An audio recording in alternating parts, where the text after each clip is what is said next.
Assalamualaikum warahmatullahi wabarakatuh. Alhamdulillahilladzi lahu ma fis samawati wa ma fil ardh wa lahul hamdu fil akhirati wa huwal hakimul khabir. Asyhadu an la ilaha illallah wa asyhadu anna Muhammadan abduhu wa rasuluh. Allahumma salli ala Muhammadin wa ala ali Muhammad kama sallaita ala Ibrahim wa ala ali Ibrahim innaka Hamidum Majid, wa barik ala Muhammad wa ala ali Muhammad kama barakta ala Ibrahim wa ala ali Ibrahim innaka Hamidum Majid. Bismillahirrahmanirrahim. Rabbi shrah li sadri wa yassir li amri wahlul 'uqdatam min lisani yafqahu qawli. Saudara-saudara kaum muslimin wal muslimat rahimakumullah, puji syukur kita haturkan kehadirat Allah Subhanahu wa taala atas segala nikmat yang diberikan oleh Allah kepada kita. Tidak lupa salawat dan salam semoga senantiasa tercurah kepada Nabi kita Nabi Muhammad sallallahu alaihi wasallam yang telah menyampaikan syariat dengan sempurna kepada umat manusia, dan semoga kita semuanya termasuk golongan orang-orang yang selalu berpegang teguh dengan ajaran beliau hingga ajal kita tiba. Saudara-saudara kaum muslimin wal muslimat rahimakumullah,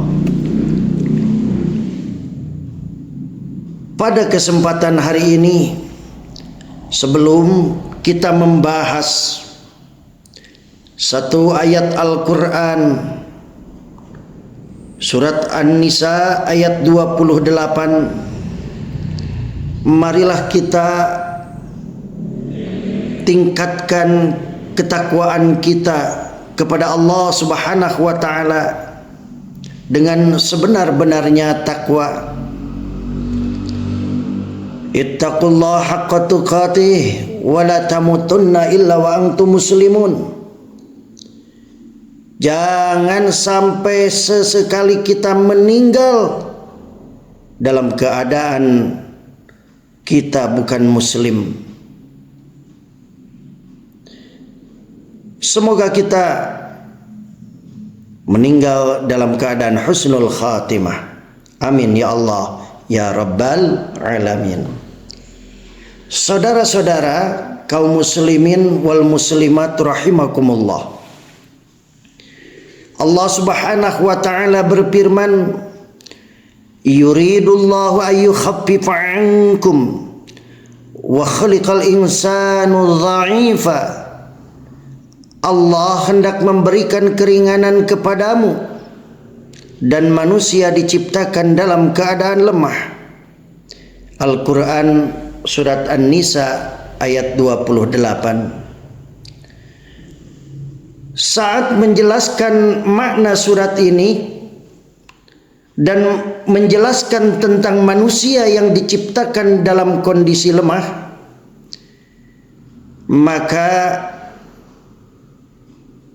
Ibnu Qayyim al-Jauziyah dalam kitab Tariqul Hijratain berkata bahwa kelemahan itu meliputi fisik, meliputi lemahnya kemauan, meliputi lemahnya tekad,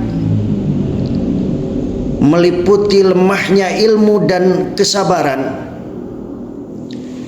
Banyak hal yang tidak dapat dijangkau oleh pengetahuan manusia.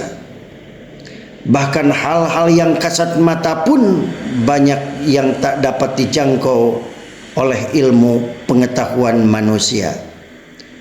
Tentang kedalaman lautan misalnya, dengan peralatan canggih sekalipun manusia akan kesulitan menyelam di bawah kedalaman 1000 meter. Penelitian sains untuk eksplorasi laut dalam membutuhkan alat khusus yang dikontrol dari daratan. Sebab tekanan air laut di kedalaman tertentu dapat merusak organ tubuh. Dengan begitu, eksplorasi lautan pun tidak bisa maksimal. Selain areanya yang sangat luas, kedalamannya laut membatasi informasi yang dapat digali. Ada ribuan misteri yang belum diungkap dari kedalaman lautan. Saudara-saudara, dalamnya laut masih dapat diselami, tapi dalamnya bumi tentu lebih sulit untuk diketahui. Selain hal-hal yang menakjubkan seperti sungai bawah tanah, jejak-jejak kehidupan dan fenomena-fenomena aneh di dasar bumi, wallahu a'lam, entah ada apa lagi di dasar perut bumi. Misteri-misteri ini hampir mustahil diungkap karena manusia tidak dapat atau tidak mungkin dapat menggali semua permukaan bumi, terlebih kawasan bumi yang diselumuti oleh lautan. Dari bawah kita ke atas, ke angkasa, jangkauannya atau jangkauan pengetahuan manusia benar-benar berhenti sepersekian atom pendeknya dari luas angkasa. Alat-alat yang dibuat manusia hanya bisa menjangkau planet dalam tata surya. Itu pun masih ada yang meragukan jika manusia dapat menerbangkan alat hingga planet luar. Padahal sebagaimana ilmu sains menyatakan, di luar tata surya masih ada galaksi yang luasnya tak terkira. Entah apa yang ada di atas sana, manusia tidak akan pernah mampu mengetahui semuanya.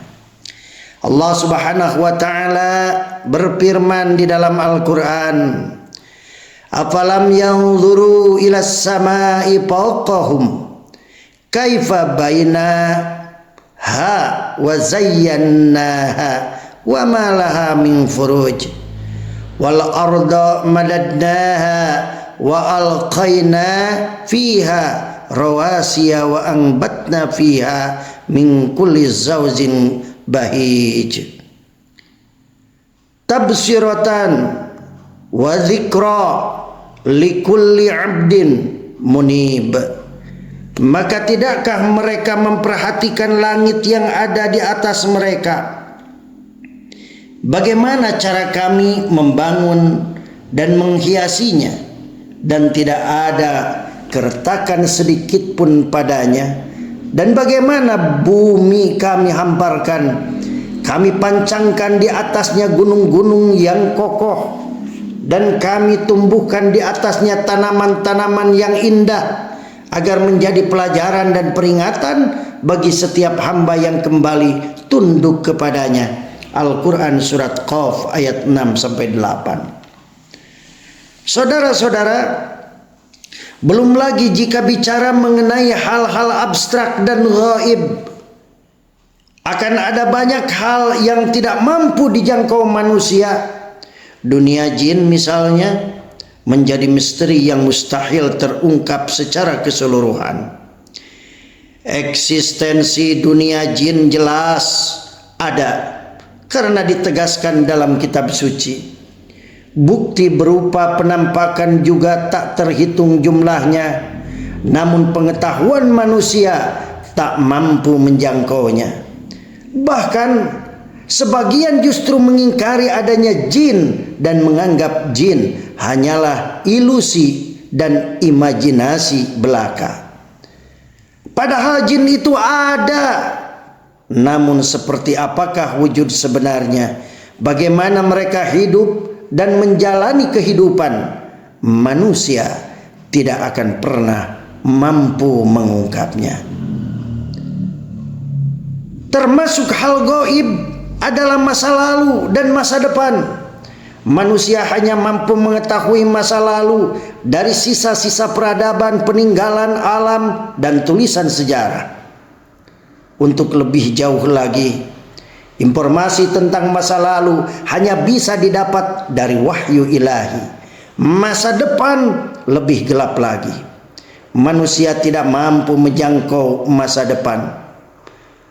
Jikapun ada yang mengaku mampu mengetahui masa depan, umumnya hanya sekelumit saja dan diragukan kebenarannya. Lagi-lagi informasi masa depan yang dapat diterima hanyalah wahyu ilahi. Itu pun tidak banyak, hanya berupa isyarat-isyarat yang tidak diberi penjelasan kapan tepatnya akan terjadi. Jangankan mengetahui angkasa atau masa depan, bahkan manusia tak mampu mengetahui apa yang ada dalam kepala dan hati orang yang ada di sebelahnya. Dia bisa mengira dan memprediksi, tapi tak pernah tahu pasti apa yang terbersit dalam hatinya. Jadi, jangkauan pengetahuan manusia memang sangatlah pendek. Wajar saja, sebab jika dibandingkan dengan luasnya angkasa, manusia hanyalah setitik debu yang tak terlihat. Makhluk sangat kecil di antara timbunan benda-benda angkasa yang besar tak terkira. Saudara-saudara kaum muslimin wal muslimat rahimakumullah. Dari sinilah kita dapat meresapi betapa agungnya kekuasaan Allah, betapa luas dan dalamnya ilmu Allah, betapa nyatanya nama dan sifat Allah yang disebut Al-Batin. Al-Batin menurut Ibnu Qayyim Zadul Ma'ad adalah maha meliputi hingga tiada sesuatu pun yang dapat bersembunyi darinya. Dalamnya lautan tak akan mampu menghalangi pandangannya.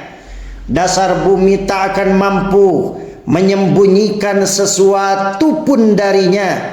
Usangnya masa lalu tak akan mampu menghilangkan jejak dari pengetahuannya.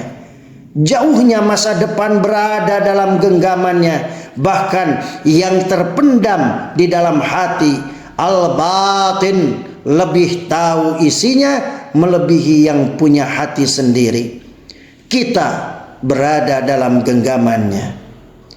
Allah Subhanahu wa taala berfirman dalam surat Saba ayat 1 sampai 3, yang artinya segala puji bagi Allah yang memiliki apa yang ada di langit dan apa yang ada di bumi, dan segala puji di akhirat bagi Allah. Dan dialah yang maha bijaksana lagi maha teliti. Dia mengetahui apa yang masuk ke dalam bumi, apa yang keluar darinya, apa yang turun dari langit, dan apa yang naik kepadanya. Dan dialah yang maha penyayang lagi maha pengampun.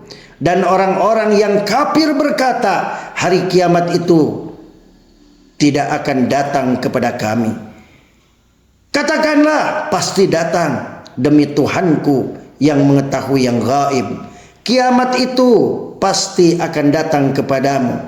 Tidak ada yang tersembunyi baginya, sekalipun sebesar zarrah, baik yang di langit dan yang di bumi.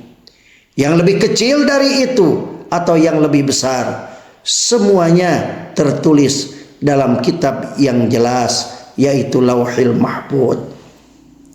Saudara-saudara kaum muslimin wal muslimat rahimakumullah. Oleh karena itu, kita sebagai manusia hendaknya selalu bersyukur kepada Allah Subhanahu wa taala dan selalu berdoa, semoga Allah selalu memberikan bimbingan dan ridhonya, dijauhkan dari sifat takabur, dijauhkan dari sifat sombong, sehingga kita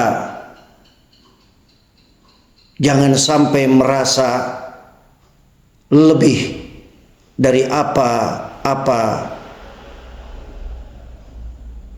ataupun dari kekuasaan Allah. Mudah-mudahan kita selalu dibimbing dan mendapatkan ridhonya. Mudah-mudahan doa kita selamanya diijabah oleh Allah Subhanahu wa taala. Nakhtatim bil hamdalah. Assalamualaikum warahmatullahi wabarakatuh.